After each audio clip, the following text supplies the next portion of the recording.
A Voz do Campo vai começar, nosso programa da agricultura familiar. A Voz do Campo vai começar, nosso programa da agricultura familiar. Petap Sindicato divulgam sua ação, fazendo um diálogo com a população. Petap Sindicato divulgam sua ação, fazendo um diálogo com a população.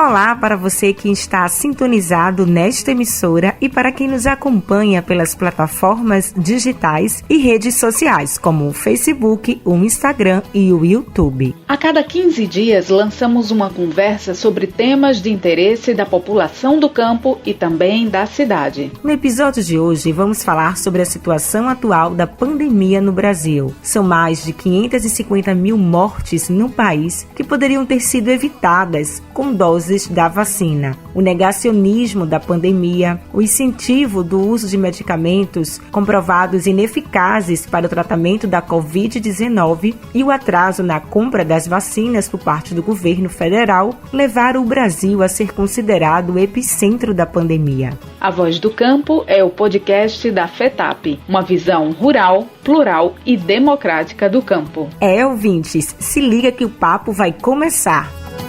Ainda não superamos a pandemia do coronavírus. Somente 19,5% da população brasileira está totalmente vacinada. Para se ter uma ideia do atraso na vacinação, quando comparamos com os Estados Unidos, o índice é de 49,9% de pessoas com as 2 doses da vacina. E na Alemanha, o índice é de 51,9%. Pois é, Gleiciane, mais de 4,5 milhões de brasileiros e brasileiras ainda não tiveram acesso à segunda dose da vacina. Para falar sobre o assunto, convidamos a pesquisadora da Fundação Oswaldo Cruz, de Brasília, Socorro Souza. Socorro, seja muito bem-vinda. Fala um pouco da tua trajetória como pesquisadora na academia e também profissional.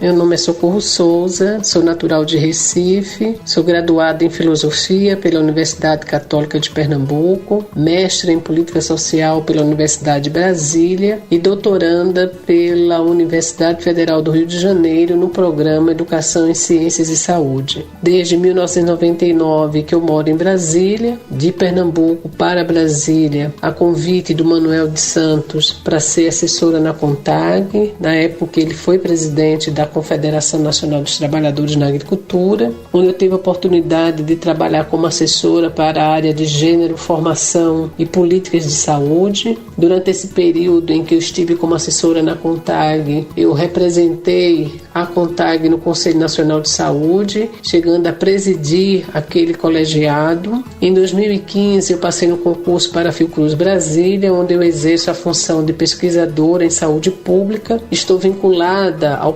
Laboratório de Ciência, Sociedade e Tecnologia, onde eu contribuo com todas as temáticas em relação aos movimentos sociais, democracia participativa, controle social, gênero e desenvolvimento sustentável. Na Fiocruz Brasília, eu também integro o corpo docente dos professores da Escola de Governo, voltada para a formação preferencialmente de profissionais de saúde, profissionais do SUS, mas também a formação de lideranças de movimentos sociais. Por esse vínculo também que eu tenho contribuído com a coordenação do projeto Gênero em Quintais Produtivos, numa parceria Fiocruz-CONTAG, onde a gente tem trabalhado com a perspectiva da promoção à saúde, segurança e soberania alimentar e geração de renda para as mulheres do campo. Socorro, o Brasil poderia ter atravessado em melhores condições essa pandemia? A própria OMS, já analisando por que alguns países se saíram melhor e outros se saíram com resultados extremamente negativos, a própria OMS elencou cerca de 7 fatores que começam a explicar por que alguns países se saíram mal no enfrentamento à Covid-19. E, lamentavelmente, o Brasil, se não assinou o contrato a tempo com várias vacinas, o Brasil assinou muito precocemente todas as medidas medidas contrárias que poderiam, segundo a OMS, levar o país a essa tragédia. E não é à toa que a CPI está exatamente correndo atrás desse fluxo, correndo atrás desses aspectos e comprovando o quanto o Brasil foi ruim nessa gestão. Então, um dos aspectos, tudo a ver com o negacionismo, com a omissão, com a incompetência e com a corrupção. Do ponto de vista da incompetência ou da omissão, não ter assumido a liderança na coordenação do processo de enfrentamento, não ter coordenado políticas públicas junto com os estados e com os municípios,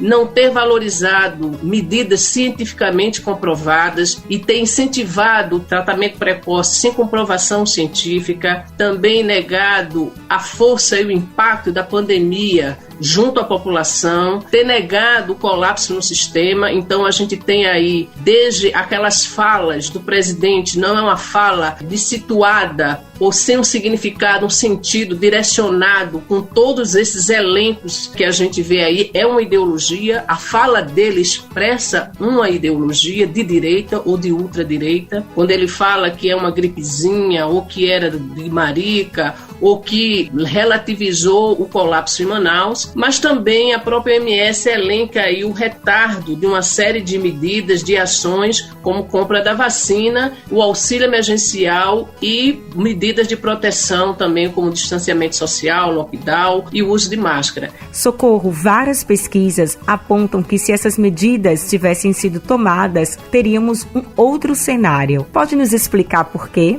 Vários estudos das universidades, como a USP, como a São Carlos, a Universidade também de São Paulo, a Unifesp e várias outras universidades já têm feito estudos para comprovar que se o Brasil tivesse adotado esse conjunto de medidas, o quanto a gente poderia ter evitado de mortes. O professor Pedro Alau, da Universidade Federal de Pelotas, os estudos comprovam, coordenados por ele, comprovam que de 90 mil a 145 mil vidas poderiam ter sido salvas, e isso é significativo em relação aos 515 mil pessoas que estão já com registro de óbito nesse país, num período tão curto, e também outros estudos, como o da Oxfam, que explicita que 40% da população negra tem muito mais chance de morrer com Covid. Isso é importante porque a gente está numa situação tão ativa de ter que reagir à pandemia, e muitos estudos para serem feitos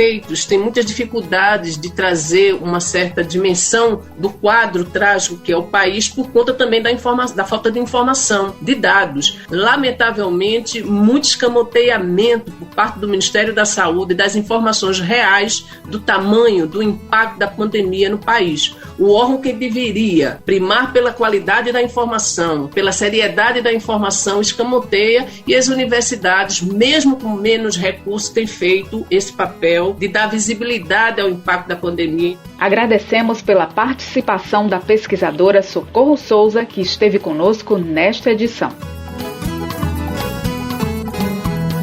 E vamos seguindo com o nosso programa. A FETAP esta semana acompanhou mais um caso de violência cometido contra as famílias agricultoras da Mata Sul. Desta vez, o episódio foi na comunidade do Engenho Guerra, no município de Jaqueira. Um oficial de justiça, acompanhado da polícia, foi ao local e deram ordem para destruir a lavoura de 2 famílias. Bananeiras, jaqueiras, mangueiras, todo o plantio foi ao chão. Lamentável a situação, mais de 250 famílias podem ser despejadas por conta da ordem judicial, que diz que a área foi arrematada em leilão. A FETAP e sindicatos da Mata Sul seguem acompanhando a situação dos conflitos e da violência.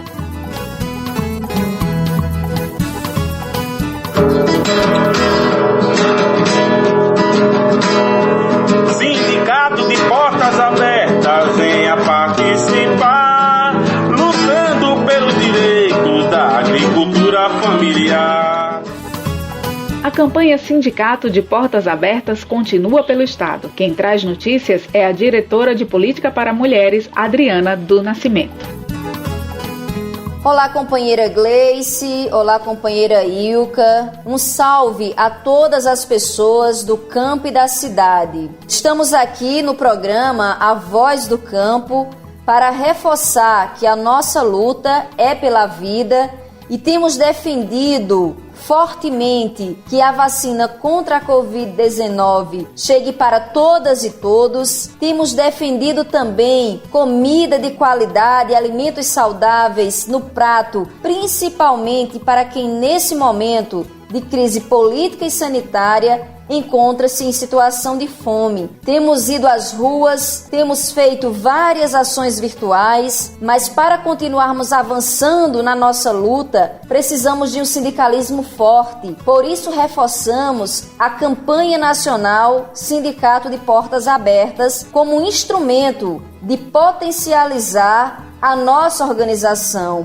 desde a comunidade até as nossas representações em âmbito nacional. Devemos ter sindicatos representativos e fortes para mantermos os nossos direitos e recuperarmos aqueles tantos perdidos nessa conjuntura atual política, de desmonte e de percas de direitos. Queremos aqui também reforçar a importância de nós, mulheres do campo, dentro dessas estruturas organizativas. Somos maioria da população e temos avançado muito, ocupando espaços que antes só homens ocupavam. Não porque não tivéssemos capacidade, mas porque o machismo, ele insiste em ficar entranhado na nossa cultura e alimenta esse lugar de negação. Nós somos maioria filiadas aos sindicatos rurais e isso é reflexo da nossa organização, porque a agricultora organizada é a agricultora documentada,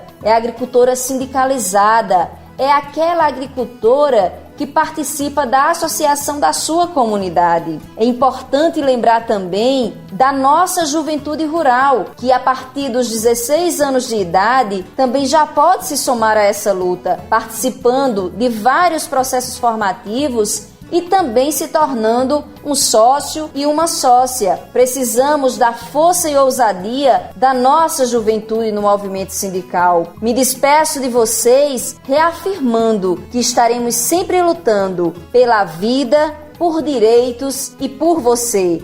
E seguiremos em marcha até que todas sejamos livres. Fora Bolsonaro! Agora chegou o nosso momento de música. Vamos ouvir a canção Caminho do Interior, de Bruna Caram. Você está sintonizado na Voz do Campo, o podcast da FETAP. Amanhã nasceu lá fora, o meu tempo é mesmo agora. Já vesti a roupa colorida,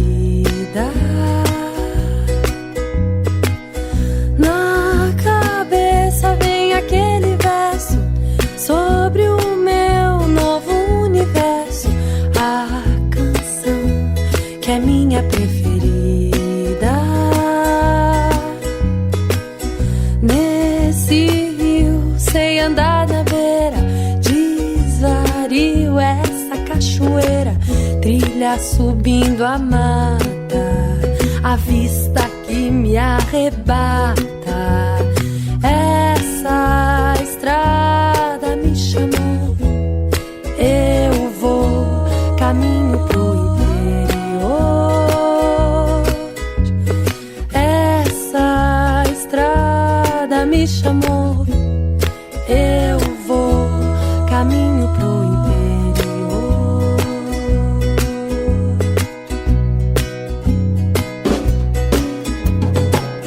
Quaresmeira se encheu de flores, já calcei o velho tênis, não tirei nosso botão da mochila. Ter de novo sua mão na minha,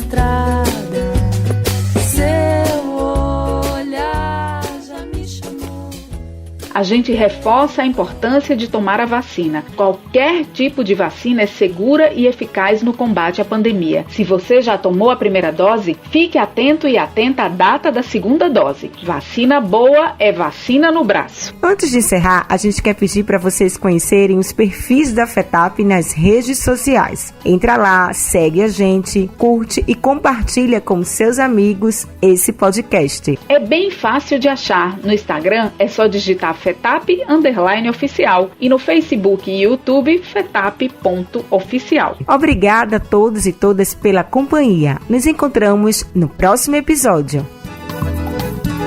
A Voz do Campo vai se despedindo agora, o podcast da FETAP. Até outra hora. Uma realização FETAP, Sindicatos e CONTAG.